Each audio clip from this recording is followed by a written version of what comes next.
On the news tonight, WAEC releases the 2006 WASC results with over 167,000 results withheld over alleged examination malpractice. President Bola Tinubu approves up to 80% salary increase for armed forces personnel to boost troop welfare and strengthen national security. Federal government directs tertiary institutions to expel students found guilty of kidnapping and other violent crimes after due investigation. Abroad, Indonesia removes 5 million underage social media accounts under new child online safety policy. Good evening and welcome to Delta Television Main News tonight.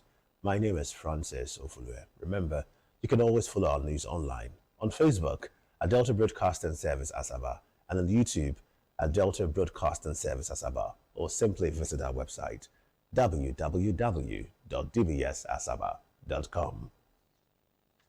And now to our stories. The West African Examination Council, WAEC, has released the result of 2006 West African Senior School Certificate Examination for school candidates across the country.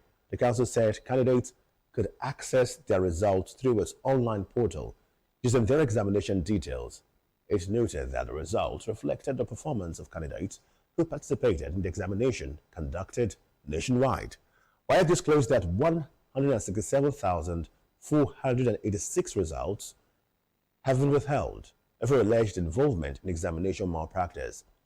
The council explained the affected cases were being investigated in line with its established regulations. According to WAEC, candidates whose results have been withheld will be informed of the outcome after investigations have been concluded, stressing that those found not culpable will have their results released. The council urged candidates, parents, and schools to disregard fraudsters promising to upgrade or alter examination results, insisting that the integrity and credibility of its examinations remained paramount.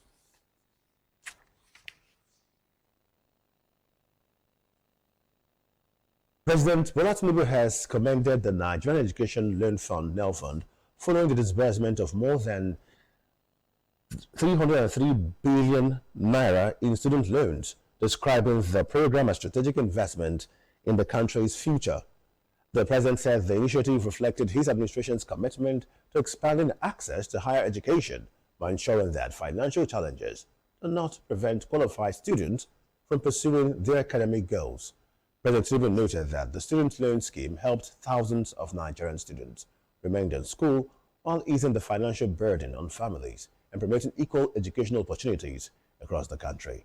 He urged beneficiaries to make prudent use of the opportunity by remaining focused on their studies and contributing meaningfully to national development upon graduation.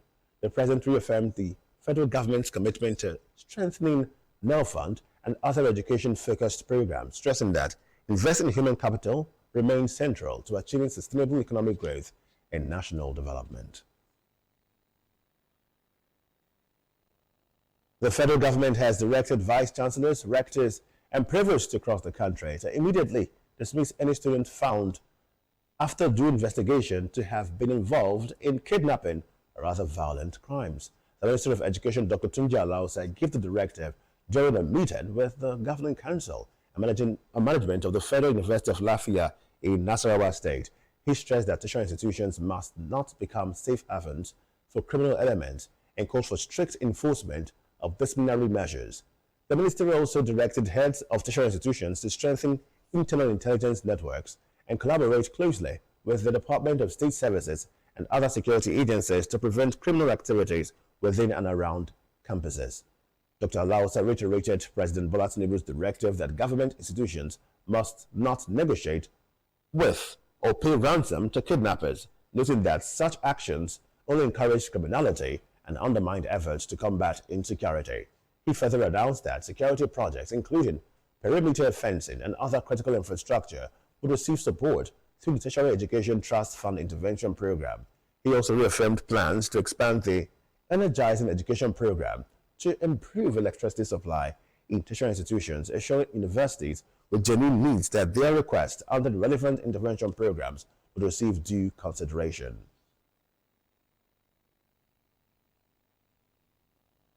President Bola Tinubu has approved a salary increase about 30 and 80% for personnel of the Nigerian Armed Forces as part of efforts to improve troop welfare and strengthen the country's security architecture. The new salary structure will take effect from September 1 this year. A salary review will benefit about 250,000 military personnel, with junior officers receiving the highest increase of up to 80%. Warrant officers to colonels will receive a 50% increase, while generals will receive a 30% raise. According to the presidency, the pay rise will boost the morale of troops and improving their welfare as they continue to tackle insurgency, banditry, kidnapping, and other security threats across the country. The new salary package will increase the Armed Forces annual wage bill from about 660 billion naira to 924 billion naira. President Tinubu said the gesture reflected the administration's commitment to supporting military personnel and modernizing the nation's defense system. The federal government expressed confidence that the improved welfare package would further motivate members of the armed forces to remain dedicated to protecting the nation's territorial integrity and ensuring peace and security across Nigeria. President Bola Tinubu says Nigeria is now leading Africa in renewable energy skills development, describing the country's investment in clean energy training as a key driver of sustainable economic growth. The president said that his administration remains committed to equipping young Nigerians with the skills needed to thrive in the global clean energy transition while creating jobs and attracting investment into the sector. He noted that the government's renewable energy initiatives were expanding access to clean power, promoting innovation, and strengthening Nigeria's position as a regional leader in green technology and workforce development. President Tinubu added that developing a skilled workforce for the renewable energy sector will enhance energy security, support industrialization, and contribute to the nation's long-term economic transformation. He reaffirmed the federal government's commitment to policies and partnerships that will accelerate clean energy adoption and ensure Nigeria remains competitive in the global transition to sustainable energy.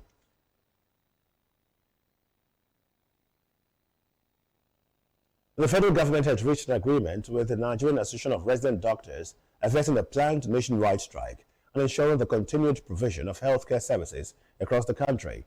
The breakthrough followed a series of meetings between government representatives and the leadership of the association. The agreement addressed several outstanding issues raised by the doctors, including welfare, allowances, and other conditions of service. Both parties expressed commitment to sustained dialogue in resolving remaining concerns. The federal government reaffirmed its commitment to improving the welfare of healthcare workers, noting that significant resources had been committed to salary-related payments and other incentives aimed at promoting industrial harmony in the health sector. The resident doctors, in turn, agreed to suspend plans for industrial action while engagements with the government continued. They urged the authorities to faithfully implement resolutions reached to prevent future disputes. The development will provide relief to patients and healthcare institutions nationwide as it ensured uninterrupted medical services while both parties continue discussions on outstanding issues through established channels.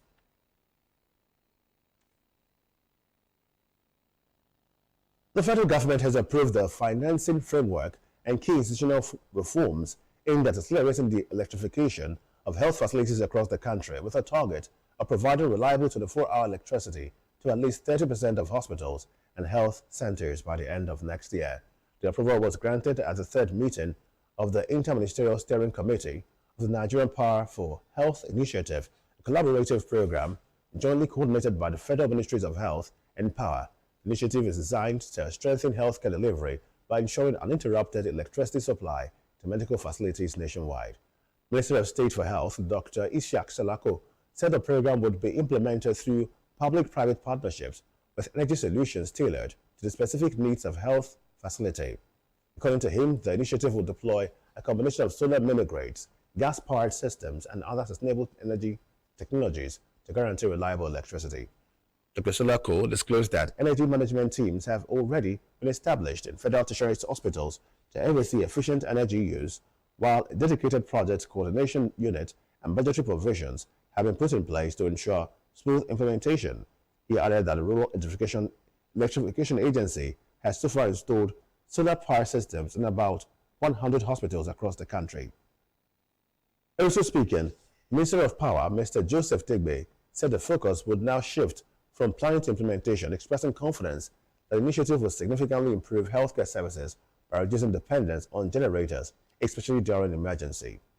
He noted that the program forms part of the federal government's broader effort to strengthen healthcare infrastructure, improve service delivery, and ensure uninterrupted power supply to health facilities across Nigeria. The federal government has launched the National Sovereign Cloud Framework, a major digital initiative aimed at strengthening Nigeria's data security and accelerating the country's digital transformation agenda. The framework designed to ensure that sensitive government data was stored and managed within Nigeria, reducing dependence on foreign data, infrastructure, and improving national control over critical information systems.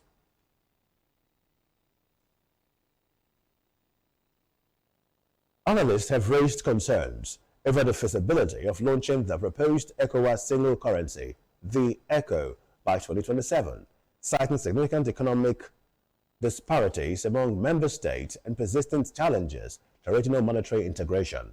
The experts noted that differences in inflation rates, public debt levels, exchange rate policies, and fiscal discipline across West African countries could hinder efforts to meet the convergence criteria required for a successful monetary union.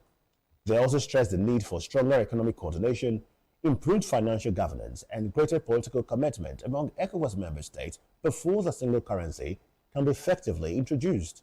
According to the analyst, while the ECO has the potential to boost intra-regional trade, facilitate investment, and reduce transaction costs, premature implementation without adequate preparation could pose risk to the region's economic stability. The ECOWAS Commission has maintained its commitment to the single currency project, expressing confidence that continued collaboration and reforms among member states will help address existing challenges and advance regional economic integration.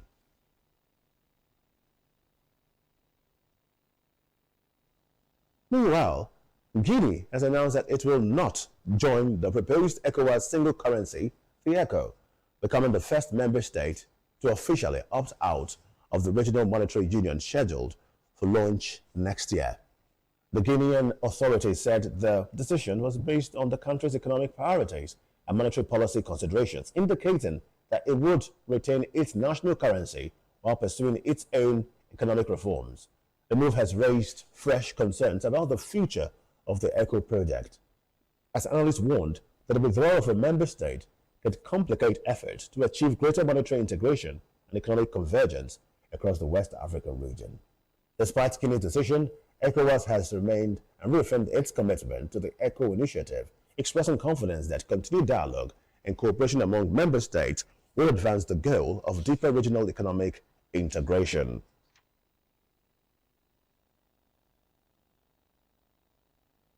You're watching Delta TV Main News at 8. Still to come, Indonesia removes 5 million underage social media accounts under new child online safety policy. Stay with us.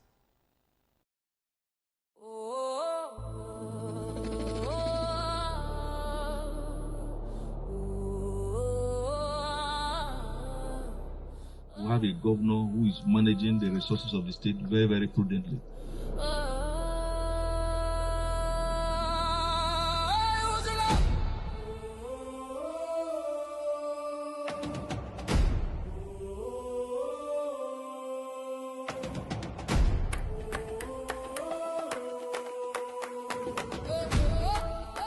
When we say that governance will not cease because we are in what you may call pre-election year, you could see that the governor is walking the talk. He's looking ahead by delivering projects that touches the life of the people.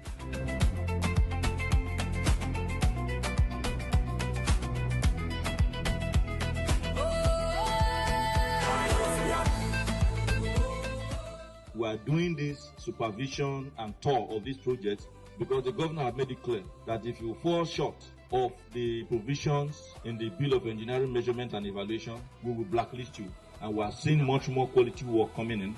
We're also seeing greater speed.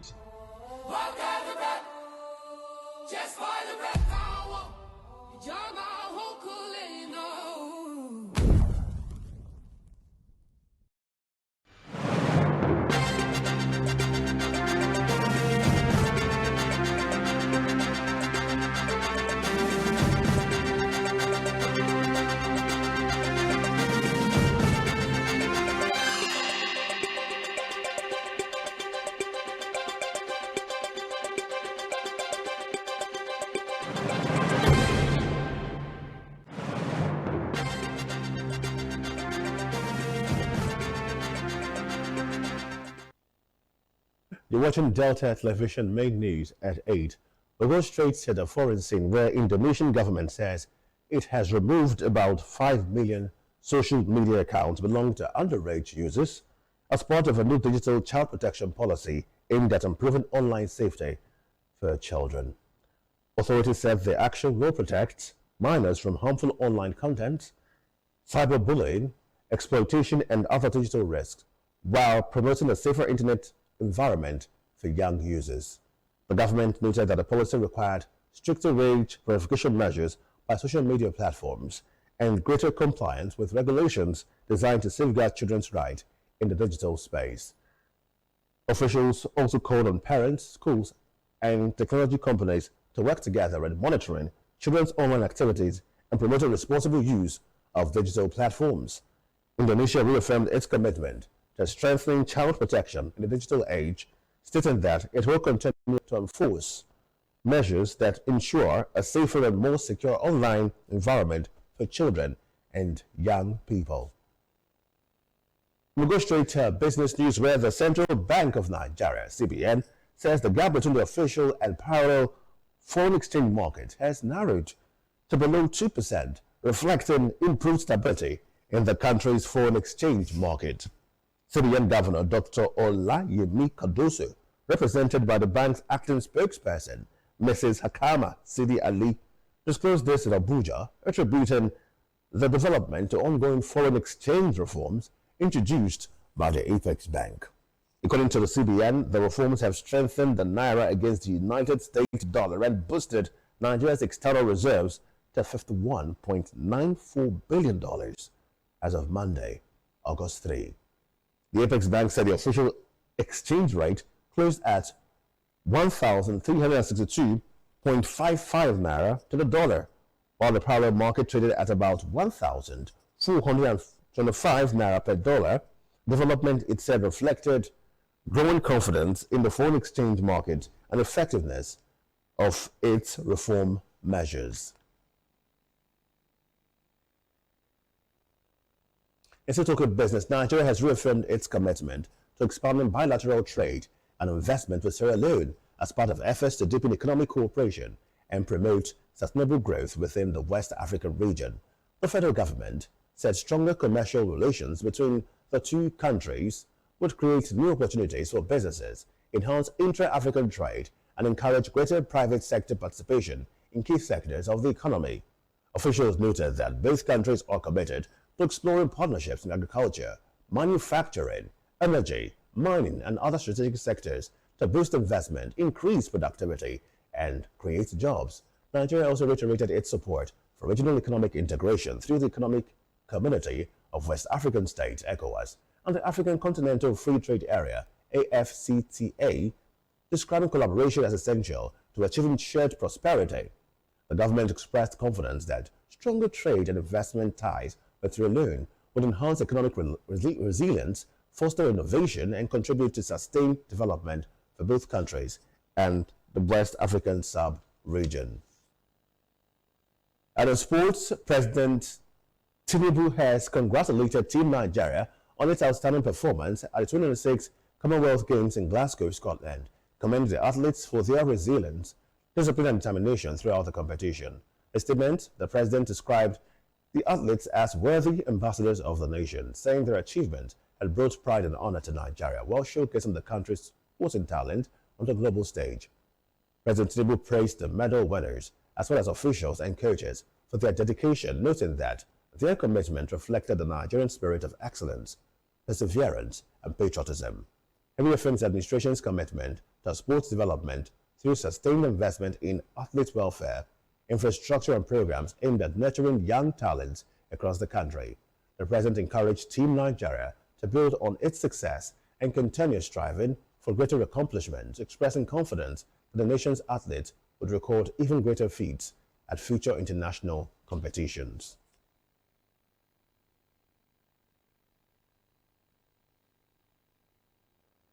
Still talking sports, the federal government has charged the Super Falcons to give their best when they face Egypt in their final group match of the 2026 Women's Africa Cup of Nations later tonight.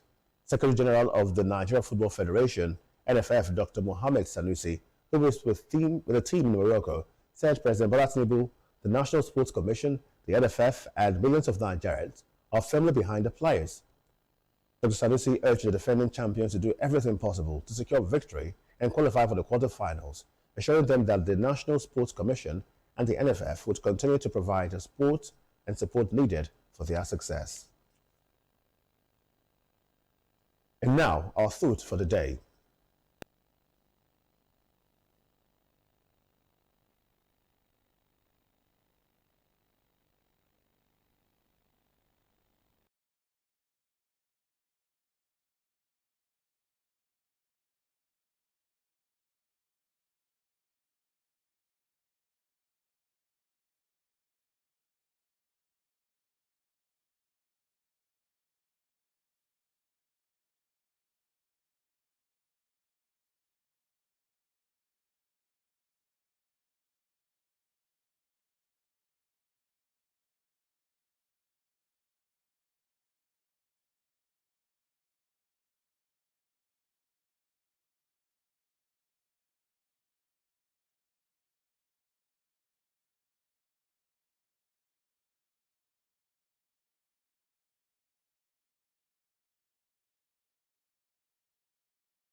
Just before we go, a quick look on our major stories.